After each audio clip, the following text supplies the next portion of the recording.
The invitation to David's MBA graduation had arrived with a handwritten note. "Hope you can make it, sis." Would mean a lot to have family there for my valedictorian speech. I'd almost declined. Saturday afternoons were precious in my world, and I had 3 board meetings scheduled for Monday that required preparation. But guilt won out. Despite everything, David was still my brother. So here I sat in the 3rd row of Northwestern's Kellogg School auditorium, wearing a simple black dress and watching my older brother bask in what he clearly considered the pinnacle of academic achievement. Around me, families beamed with pride as their newly minted MBAs prepared to conquer the business world. The energy was infectious, even if I found the whole ceremony a bit quaint. "Ladies and gentlemen," Dean Morrison announced from the podium, "it's my pleasure to introduce this year's valedictorian, David Vasquez, who will speak on behalf of the graduating class." I clapped politely as David strode to the microphone, resplendent in his cap and gown, carrying himself with the confidence of someone who'd never doubted his path to success. At 32, he'd spent the last 2 years earning his MBA after a successful run in corporate finance, and today represented his triumphant return to what he called the family tradition of excellence. The family tradition, if only he knew. "Thank you, Dean Morrison," David began, his voice carrying easily through the auditorium. "Fellow graduates, faculty, and families, today marks not just the end of our academic journey, but the beginning of our professional legacy." His eyes found our family section, where Mom and Dad sat beaming with pride. Mom had tears in her eyes. Her firstborn son, the golden child, finally achieving the business credentials she'd always dreamed of for her children. As I look out at this audience, David continued, "I'm reminded that success isn't just individual, it's generational. It's about building on the foundations our families have laid and reaching even greater heights." Greater heights. I almost smiled at the irony. "In my own family," David said, his voice warming as he settled into his theme, "I've been blessed to see multiple examples of what dedication and hard work can achieve. My father built a successful accounting practice from nothing. My mother transformed a small catering business into the premier event planning company in the city." The audience murmured appreciatively. Success stories always played well at graduation ceremonies. And I have to acknowledge my sister Alina, who's here today. David gestured toward our section, and I felt hundreds of eyes turn my way. While she's chosen a more unconventional path, she represents the entrepreneurial spirit that runs in our family. Unconventional path. That was David's diplomatic way of describing what he saw as my refusal to get a real job after dropping out of my PhD program 5 years ago. Alina reminds us that not all success looks the same, David continued, his tone suggesting this was a lesson he generously learned to accept.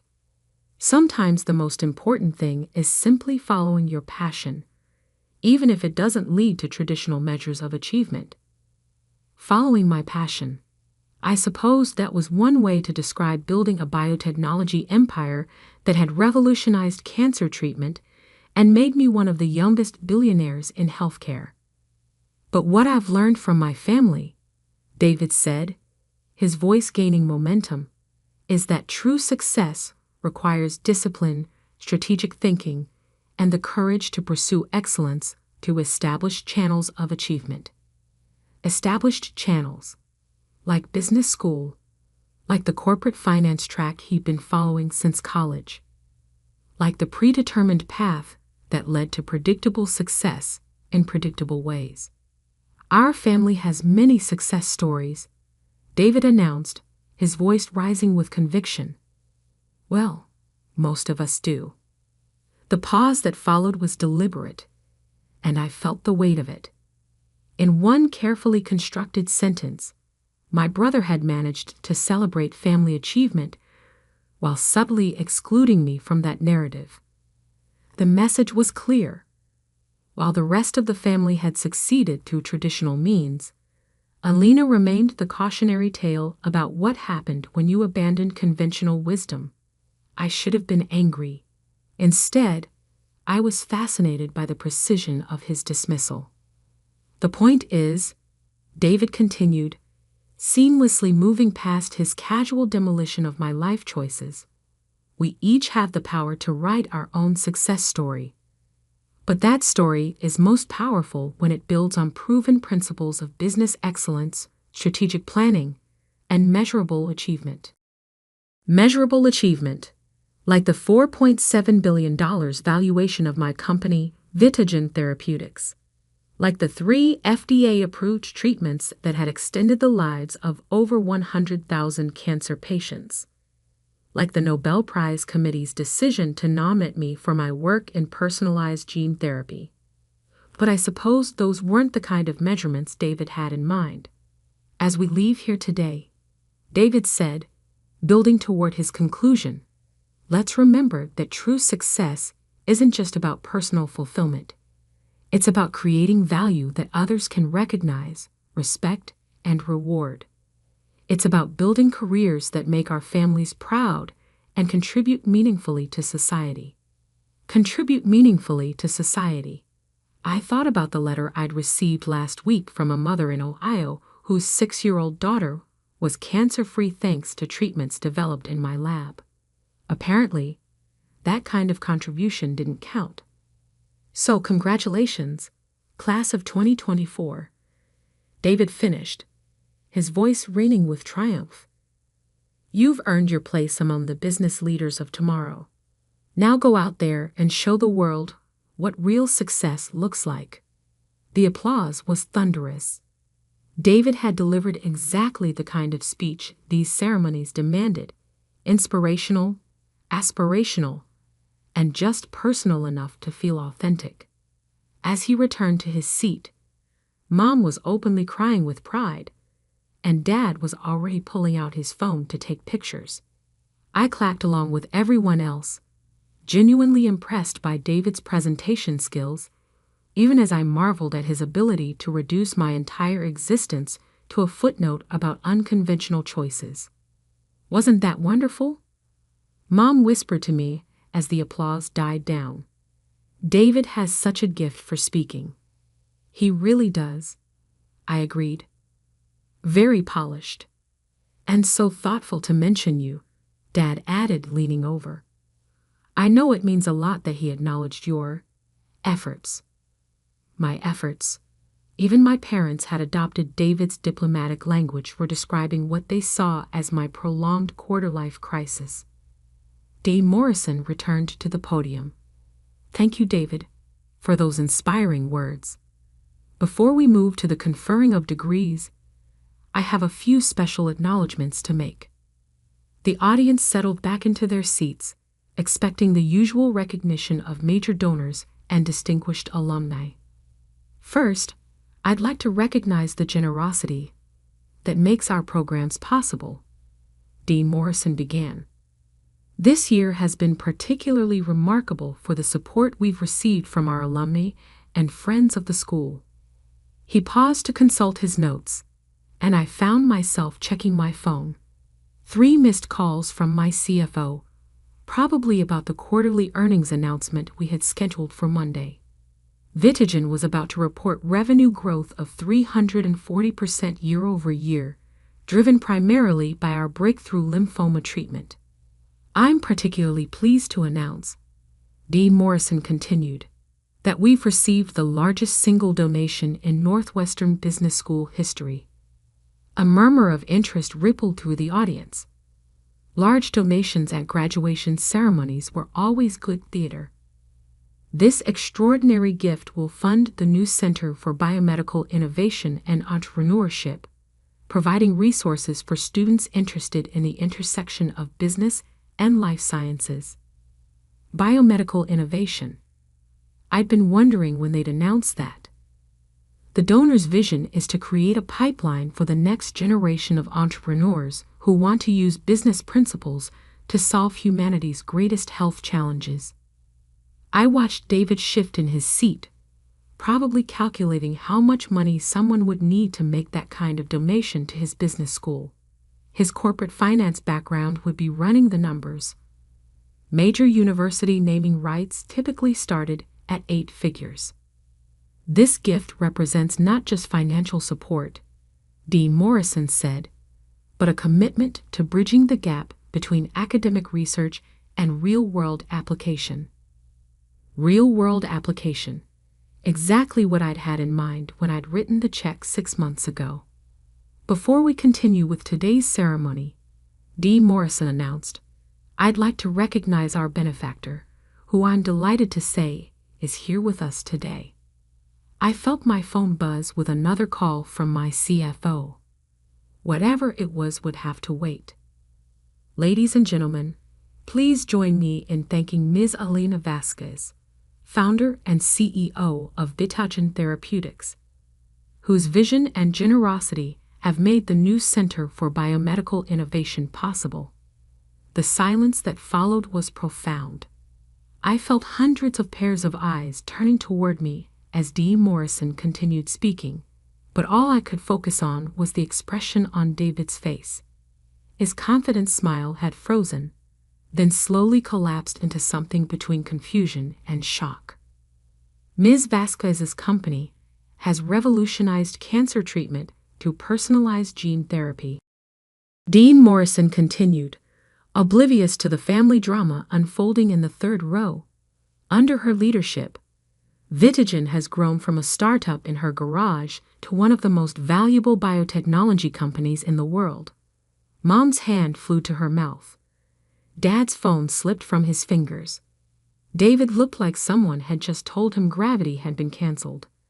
At 31 years old, Ms. Vasquez represents exactly the kind of innovative thinking we'd hope to foster through this new center. Her work has saved thousands of lives while building a company now valued at over $4.7 billion.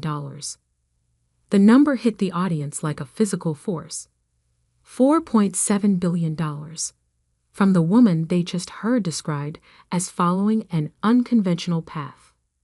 Would you please stand, Ms. Vasquez, so we can properly thank you for this incredible gift? I had 2 choices: remain seated and pretend this wasn't happening, or stand up and own the moment that was about to change everything between me and my family forever. I stood. The applause started slowly, then built to something approaching a roar.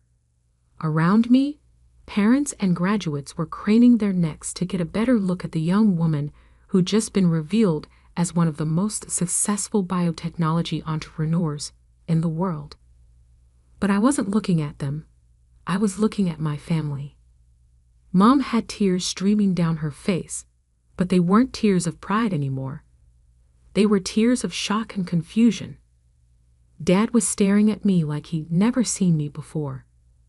And David looked like someone had just detonated a bomb in the middle of his perfect graduation day.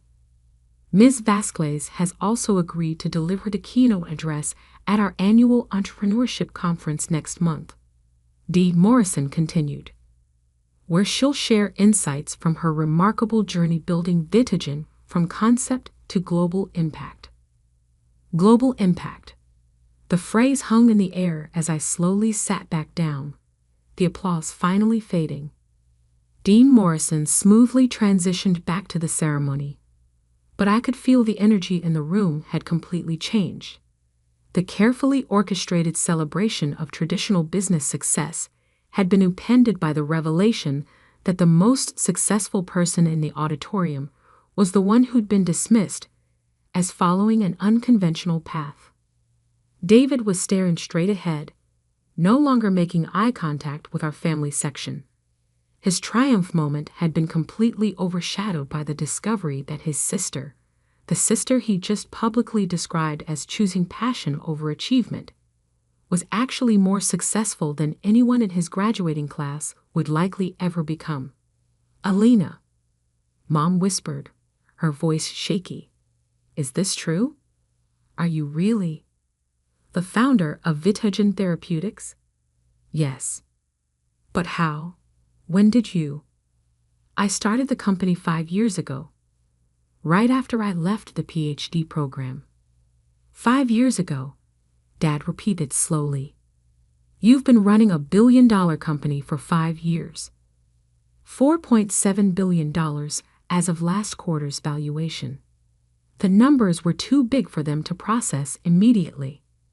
I watched my parents try to reconcile the daughter they thought they knew, the one who disappointed them by dropping out of graduate school and pursuing some vague entrepreneurial dream, with the woman who'd just been recognized as one of the most successful biotechnology executives in the world. But why didn't you tell us?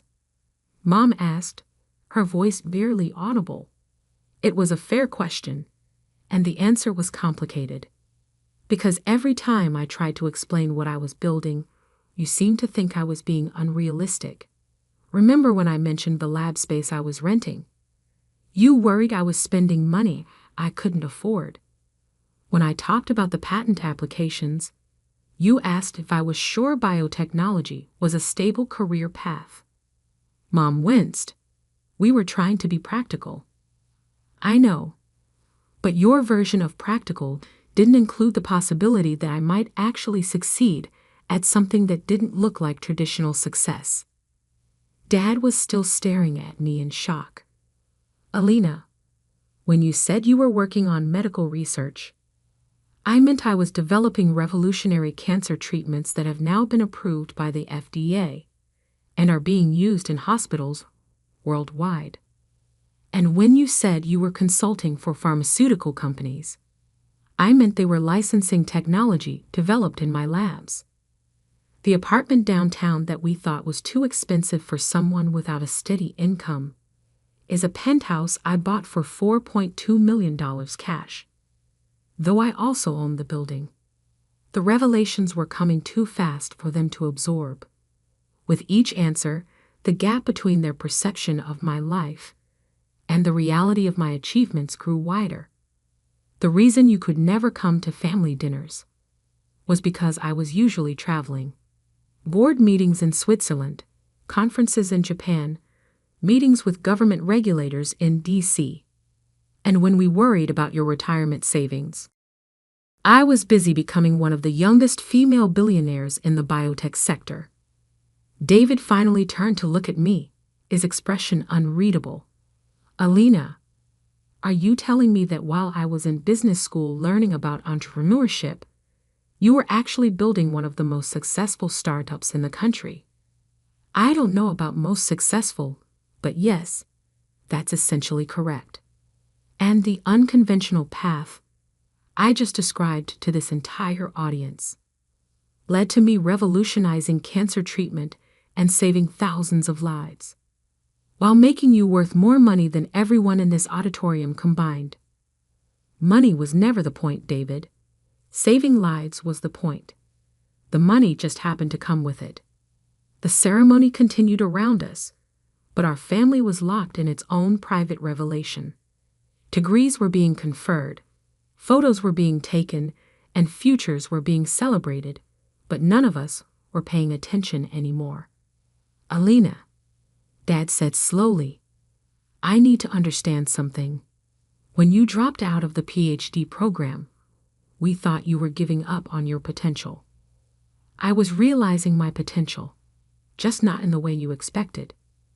But you let us think you were struggling. You let us worry. Because every time I tried to share what I was actually doing, you seemed to think I was being naive or unrealistic. It was easier to let you think I was still figuring things out than to argue about whether my goals were achievable. Mom was shaking her head slowly. The sleepless nights I spent worrying about your future, while I was working 18-hour days building treatments that had extended the lives of over 100,000 cancer patients. And the conversations where we tried to encourage you to consider more stable career options were happening while I was being courted by every major pharmaceutical company in the world. David looked like he was going to be sick. Alina, do you realize what this means? What does it mean, David? It means that while I was learning about business theory, you were actually building a business that's worth more than most Fortune 500 companies. It means, I said gently, that there are different paths to success, and mine just didn't look like what our family expected success to look like. The graduation ceremony was winding down, but our conversation was just beginning. Around us, families were celebrating their graduates' achievements, taking photos, and making plans for celebration dinners. But the Vasquez family was dealing with a revelation that had turned everything they thought they knew about success, achievement, and family dynamics upside down. I have so many questions, Mom said finally. I'm sure you do. But the biggest one is, are you happy? I mean, really happy with the choices you've made. I thought about the letter from the mother in Ohio. I thought about the research papers that would be published next month, showing how our treatments were extending life expectancy for pancreatic cancer patients. I thought about the team of brilliant scientists who worked in my labs, pushing the boundaries of what was possible in personalized medicine. I'm happy, Mom. I'm doing work that matters, with people I respect, solving problems that actually need solving. I couldn't ask for more than that, even if it meant letting your family think you were failing. That's the part I'm sorry about. I should have found a better way to help you understand what I was building. David was quiet for a long moment, then finally spoke. Alina, I just gave a speech about family success stories and traditional achievement. I heard, and I basically excluded you from the family narrative of success. You did. While you were sitting there knowing that you're actually the most successful person in our entire family. Success isn't a competition, David. Your MBA is a real achievement. Your career in corporate finance has value. None of that changes, because my path led somewhere different. But I dismissed your path. In front of hundreds of people, I called it unconventional and implied it wasn't real success. You did, but you did it because you didn't know what my path had actually led to. Now you do. And now I feel like an ass. You feel like a brother who was working with incomplete information. There's a difference. The crowd was starting to disperse as families headed off to their celebration plans. Our family sat in the emptying auditorium, trying to process a revelation that had changed everything. So what happens now? Dad asked. I mean with us. Do we get to be proud of you retroactively? I laughed. The first genuine laugh I'd had all day. Dad, you get to be proud of me whenever you want. But maybe next time, we could talk about what I'm actually doing before deciding whether it's worth being proud of. Deal, Mom said immediately. Though I reserve the right to worry about you for non-career-related reasons, like whether you're eating enough and getting proper sleep. That's fair. Mother's privilege. David was still staring at the podium where he'd given his speech about family success. Alina, can I ask you something? Of course. When I was up there talking about established channels of achievement and traditional measures of success. Yes? Were you sitting there thinking I was a complete idiot? I was sitting there thinking you were my brother, giving a speech about what success looked like from your perspective, which is valid, even if it's not the only perspective. But you must have wanted to correct me, to stand up and say something. Honestly, I was more interested in hearing what you had to say. Your perspective on success is just as real as mine, even if our paths have been different. Even though your path led to revolutionizing cancer treatment, while mine led to an MBA. David, your path led to you standing on that stage and inspiring a room full of people to pursue excellence in business. That's not nothing. That's not small. That matters too. The auditorium was nearly empty now, but we sat in our row, finally having the conversation we probably should have had years ago. I have one more question, Mom said. This donation to the business school. How much was it? I smiled. Enough to fund the new center and create endowments for 50 students per year. Alina, Dad said slowly, that's got to be $12 million. The silence that followed was different from the earlier shocks. This wasn't surprise. This was awe. You donated $12 million to David's business school, Mom said.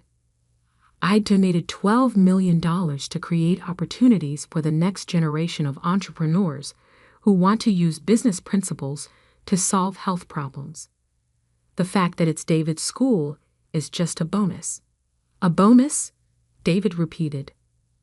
My sister just donated $12 million to my business school as a bonus. I donated it because I believe in what the center will accomplish. But I admit, there was something satisfying about having Dean Morrison make the announcement right after your speech about family success stories. David started laughing. Alina, you just totally upstaged my graduation. I really didn't mean to. Yes, you did. And it was brilliant. Okay. Maybe I meant to a little bit. More than a little bit. You timed that perfectly. Sometimes, I said, grinning at my brother, the best response to being excluded from the success narrative is to quietly demonstrate that you've already written your own. And with that, the Vasquez family headed off to celebrate, not just David's graduation, but also the discovery that success comes in many forms, even when we're too stubborn to recognize it.